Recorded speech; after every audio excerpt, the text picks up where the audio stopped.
They said we would have to wait decades for the next Messi. They said the pressure of the number 10 shirt at Barcelona was too heavy for a mortal to carry.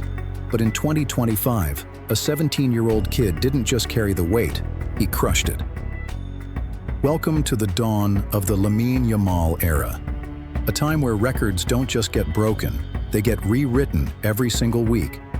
From the streets of Rocafonda to the pinnacle of the Ballon d'Or podium, Lamine Yamal isn't just the future of football, he is the present.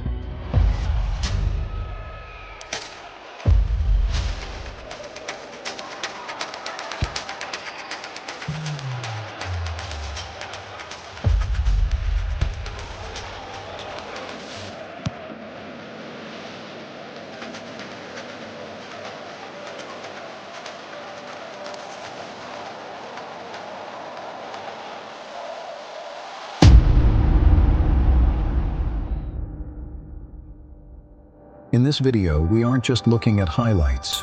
We are deconstructing the tactical revolution of the youngest king in football history. We're looking at why 2025 was the year the world realized that the throne in Barcelona finally has a rightful heir. If you think you've seen greatness before, wait until you see the math behind Lamine's rise.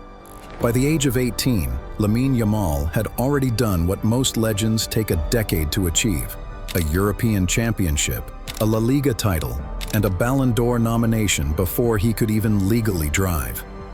He isn't just a talent, he's a glitch in the football matrix. Stay with us, because what happened in the 2025 El Clasico changed the history of Spanish football forever. The transition from a raw talent to a global icon didn't happen by accident. It began with a systematic demolition of every age record in European football. To understand the 2025 season, you have to look at the numbers that started surfacing in late 2024. Most players at 17 are still fighting for a spot in the B team, but Lamine was already leading the league in successful progressive carries and expected assists per 90 minutes. This wasn't just a purple patch of form, it was the emergence of a new tactical archetype. Hansi Flick's arrival at Barcelona provided the perfect structure for Lamine to evolve from a traditional winger into a central creative hub. While the world was focused on his pace, the real danger was his spatial awareness. In the first half of the 2025 season, Lamine recorded a passing accuracy of 88% in the final third, a statistic usually reserved for veteran playmakers like Luka Modric or Kevin De Bruyne. He became the primary target for every transition. Barcelona's strategy became simple: find Lamine. Whether he was isolated on the right touchline or drifting into the half spaces, he possessed the unique ability to freeze defenders with a single touch. This gravity pulled the entire opposing defense toward him, creating massive gaps for teammates to exploit.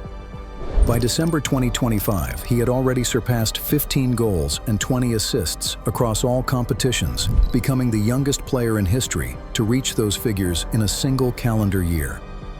The defining moment of this tactical shift came during the Champions League knockout stages. Against Europe's most disciplined blocks, Lamine demonstrated a level of maturity that defied his age. He wasn't just playing the game, he was dictating it. This was the period where the Messi comparisons stopped being a burden and started becoming a mathematical reality. He was producing output that matched the greatest peaks of the previous generation, but he was doing it as a teenager. But the stats only tell half the story. The true measure of the Lamine Yamal era is his performance in the high-pressure moments where most veterans crumble.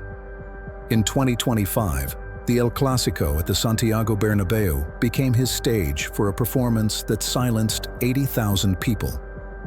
Leading a relentless Barcelona attack, Lamine showcased why his decision-making is his most dangerous weapon. Every time he touched the ball, the stadium held its breath. He wasn't just dribbling, he was manipulating the defender's momentum, forcing them into mistakes before they even realized the trap was set. This peak performance in 2025 wasn't just about domestic dominance. On the European stage, he became the youngest player to ever score a hat-trick against a top-tier English side in the Champions League. This game proved that his style could translate against any league and any defensive system. It was this specific run of form that pushed his market value to a record-breaking €250 million, making him the most valuable asset in the history of the sport before his 19th birthday. Beyond the individual brilliance, Lamine's influence on the team's chemistry became his greatest asset. He developed a telepathic connection with the midfield, knowing exactly when to stay wide to stretch the pitch and when to cut inside to create a numerical advantage. By the time the 2025 season reached its conclusion, Barcelona hadn't just won trophies. They had rediscovered their identity through a teenager who played with the street football flair of his hometown and the tactical discipline of La Masia. He was no longer just a prospect being protected by the club. He was the engine driving the most dominant Barcelona side in recent memory. As we move into 2026, the conversation shifted from Lamine's potential to his legacy. The 2026 World Cup cycle placed a weight on his shoulders that few teenagers in history have ever navigated.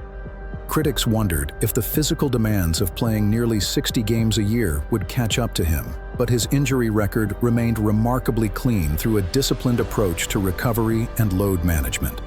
This resilience allowed him to maintain a level of consistency that became his trademark.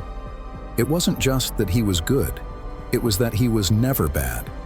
Even on his quietest nights, his presence forced two defenders to stay home, fundamentally altering the tactical landscape for his teammates. The global branding of Lamine Yamal also reached new heights during this period. He became the face of a new generation of football, moving away from the aging superstars of the last 2 decades. Major sponsors scrambled to align with his image, recognizing that he represented a shift in the sport's demographic. Yet, despite the massive contracts and the constant media frenzy, those close to him noted that his personality remained unchanged. He still celebrated goals with the same 304 gesture, a tribute to his neighborhood's postal code, reminding the world that he was a product of his roots. This connection to his community created a level of fan loyalty that transcended Barcelona, making him a hero for football fans across the globe. By the midpoint of the 2025-2026 season, Lamine had achieved a rare status. He was the player that other professionals tuned in to watch. His peers frequently cited his composure as his most unbelievable trait. In the dying minutes of a Champions League semi-final, while others were rushing their touches, Lamine looked like he was playing in a park. He had mastered the art of pausa, the ability to slow the game down just long enough to wait for the perfect opening. This mental speed, combined with his physical agility, made him an impossible puzzle for even the most experienced managers in Europe to solve. The Lamine Yamal era is not just about a single player. It is about a shift in the entire philosophy of modern football. We are witnessing the rare fusion of street football instinct with the data-driven precision of a new generation. While the previous decade was defined by the rivalry of legends, Lamine has opened a chapter that proves brilliance doesn't have to wait for maturity. He has effectively removed age as a barrier to leadership, restoring the fear factor to the Camp Nou and making it a fortress once again.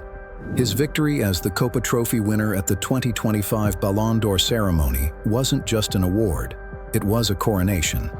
But even with the world at his feet, the true magic of Lamine is that he still plays like the kid from Rocafonda, carrying the hope of millions every time he touches the ball.